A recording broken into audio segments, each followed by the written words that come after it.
మీరు ఆ మాట అంటే ఇదివరకు ఏమని రాశారు, మద్యానికి సంబంధించి దోచేశారని రాశారు, ఇప్పుడు దాచేశారని రాస్తారని.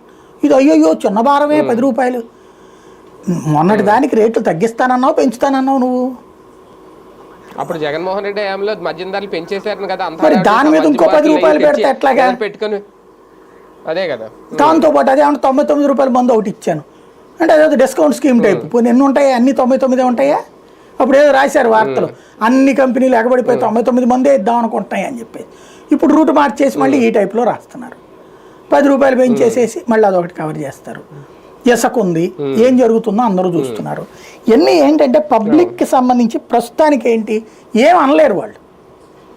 ప్రస్తుతానికి ఏదో సరే వీళ్ళు చెప్తున్నారు కదా, వాళ్ళందరినీ కన్విన్స్ చేయడానికి లేదు పాలన వేరే.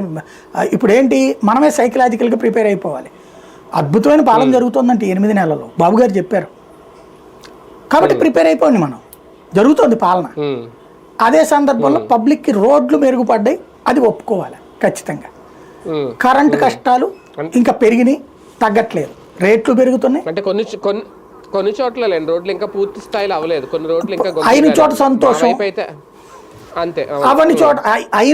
అవని చోటోడు అక్కడ చేసేసారట, మన ఊరికి వచ్చేస్తారంటాడు తెలుగుదేశం అబ్బాయి. అదే ఆ ఎదురు చూపు ఇంకా వస్తాయని చాలా హోప్ ఇస్తున్నారు కదా. ఇంకా కొంత టైం పడుతుంది, 2 ఏళ్ళు నడుస్తుంది తెలుగుదేశం వాళ్ళు రెడీ అవ్వడానికి. ఈ లోపుగా సెటరేట్ చేసుకుని జరుగుతుంది. మామూలు పబ్లిక్ అంటారా, ఇప్పటికే ఒక బిగిన్ అయింది కరెంటు విషయంలోనూ, ఇంటి